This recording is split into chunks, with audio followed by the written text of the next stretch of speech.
ಕಷ್ಟಪಟ್ಟು ರಾತ್ರಿ ಎಲ್ಲ ಎದ್ದು ಪ್ರಾಜೆಕ್ಟ್ ವರ್ಕ್ ನ ಮುಗಿಸ್ಕೊಂಡೆ. ಮುಗಿದಾದ್ಮೇಲೆ ಎಲ್ಲಾ ಫ್ಯಾಕಲ್ಟಿ ಕೈಲೂ ಸೈನ್ ಹಾಕ್ಸಿ ಇಟ್ಕೊಂಡಿದ್ದೆ. ನೋಡಿದ್ರೆ ಆ ಶೀಟೇ ಕಾಣಿಸ್ತಾ ಇಲ್ಲ. ರಾತ್ರಿ ಎಲ್ಲಾ ಹುಡುಕಿದೀನಿ ಅಂದ್ರೂ ಸಿಕ್ಕಿಲ್ಲ. ಎಲ್ರಿಗೂ ಮೆಸೇಜ್ ಹಾಕಿ ತಲೆ ತಿಂದಿದೀನಿ. ಇನ್ನೊಂದ್ಸತಿ ಹೋಗಿ ಸೈನ್ ಹಾಕಿಸ್ಕೊಳ್ಳೋಷ್ಟು ಧೈರ್ಯ ನನಗಿಲ್ಲ ಅನ್ನೋ ಕಾನ್ಫಿಡೆನ್ಸ್ ಮೇಲೆ ಕಾಲೇಜ್ ಹೋಗ್ತಾ ಇದೀನಿ. ಯಾಕೆ ಅಂದ್ರೆ ಇವತ್ತು ನಮ್ ಕಾಲೇಜ್ ಅಲ್ಲಿ ಇವೆಂಟ್ ಲಾಂಚ್ ಇದೆ. ಅದಕ್ಕೆ ಕಾಲೇಜ್ ಇವೆಂಟ್ ಮುಗೀತು. ಇದು ನಮ್ ಡಿಪಾರ್ಟ್ಮೆಂಟ್ ಇವೆಂಟ್ ಸೆನೆರಮಾ ಅಂತ. ಇದನ್ನ ವರ್ಷಕ್ಕೆ ಒಂದ್ಸತಿ ಮಾಡ್ತಾರೆ. ಇದು ಶಾರ್ಟ್ ಫಿಲ್ಮ್ ಫೆಸ್ಟಿವಲ್ ಇವೆಂಟ್. ತುಂಬಾ ಜನಕ್ಕೆ ಗೊತ್ತಿರಬಹುದು, ಇಲ್ಲ ಗೊತ್ತಿಲ್ದೇನೂ ಇರಬಹುದು. ಈ ಒಂದು ಇವೆಂಟ್ ಅಲ್ಲಿ ಲೋಗೋ ಜೊತೆಗೆ ಯಾರ್ಯಾರು ಸೆಲೆಬ್ರಿಟೀಸ್ ನಮ್ ಕಾಲೇಜಿಗೆ ಬರ್ತಿದ್ದಾರೆ ಅಂತ ಲಾಂಚ್ ಮಾಡ್ತಿದ್ದಾರೆ. ಫಸ್ಟ್ ಟೈಮ್ ಮಿಲನಾ ನಾಗರಾಜ್ ಬಂದಿದ್ರು. ಈ ಸರಿ ಯಾರು ಬರ್ತಾರೆ ಅಂತ ಗೊತ್ತಿಲ್ಲ. ಒಂದಷ್ಟು ಈ ತರ ಡ್ಯಾನ್ಸ್ ಪರ್ಫಾರ್ಮೆನ್ಸ್ ಎಲ್ಲ ಆದ್ಮೇಲೆ ಲಾಂಚ್ ಮಾಡ್ತಾರೆ. ಎವ್ರಿ ಇಯರ್ ನಾನು ಇದಕ್ಕೆ ಡ್ಯಾನ್ಸ್ ಮಾಡ್ತಿದ್ದೆ, ಆದ್ರೆ ಈ ವರ್ಷ ಮಾಡ್ಲಿಲ್ಲ. ಯಾಕೆ ಅಂದ್ರೆ ನಮ್ ಡಿಪಾರ್ಟ್ಮೆಂಟ್ ಬಿಟ್ಟು ಬಾಕಿ ಎಲ್ಲ ಡಿಪಾರ್ಟ್ಮೆಂಟ್ ಅವ್ರು ಇದಾರೆ, ಅದಕ್ಕೆ ಹೋಗ್ಲಿಲ್ಲ. ಅದಕ್ಕಿಂತ ಇಂಪಾರ್ಟೆಂಟ್ ಪಾಯಿಂಟ್ ಏನಪ್ಪಾ ಅಂದ್ರೆ ನನ್ ಕಂಡ್ರೆ ಆಗದೆ ಇರೋರು ಈ ಕಾಲೇಜಲ್ಲಿ ಸಿಕ್ಕಾಬಟ್ಟೆ ಜನ ಇದಾರೆ. ಅದಕ್ಕೆ ಈ ಇವೆಂಟ್ ಯಾವತ್ತಾಗತ್ತೆ, ಹೆಂಗಾಗತ್ತೆ, ಪ್ರತಿ ಒಂದು ನಾನು ಬ್ಲಾಗ್ ಅಲ್ಲಿ ಹಾಕ್ತಾ ಹೋಗ್ತೀನಿ.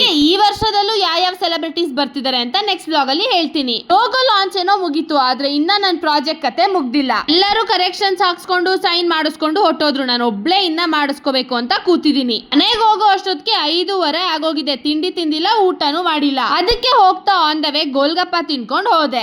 2 ದಿನದಿಂದ ನೀರ್ ಬಿಟ್ಟು ಬೇರೆ ಏನು ತಿಂದಿಲ್ಲ. ಅಂದ್ರೂ ಇಷ್ಟು ಸ್ಟ್ರಾಂಗ್ ಆಗಿದ್ದೀನ ಅಂತ ನನ್ಗೆ ಆಶ್ಚರ್ಯ ಆಗತ್ತೆ. ನಿದ್ದೆ ಮಾಡ್ದೆ, ಕಣ್ಣೆಲ್ಲ ಹೊಟ್ಟೋಗಿದೆ. ರಾತ್ರಿ ಮಲ್ಗೋ ಅಷ್ಟೊತ್ತಿಗೆ 4 ಗಂಟೆ ಆಗ್ಬಿಟ್ಟಿತ್ತು. ಅದಕ್ಕೆ ಕಾಲೇಜಿಂದ ಹೋದ ತಕ್ಷಣ ಮಲ್ಕೊಂಡವಳು ಎದ್ದಿದ್ದೆ 7 ಗಂಟೆಗೆ. ಮತ್ತೆ ಇಷ್ಟು ಕಿತ್ತು ದಬಾಕಿದ್ದೀನಿ. ನಾಳೆ ಕಿತ್ತು ದಬಾಕದನ್ನ ವಿಡಿಯೋ ಅಪ್ಲೋಡ್ ಮಾಡ್ತೀನಿ. ಬಾಯ್ ಬಾಯ್.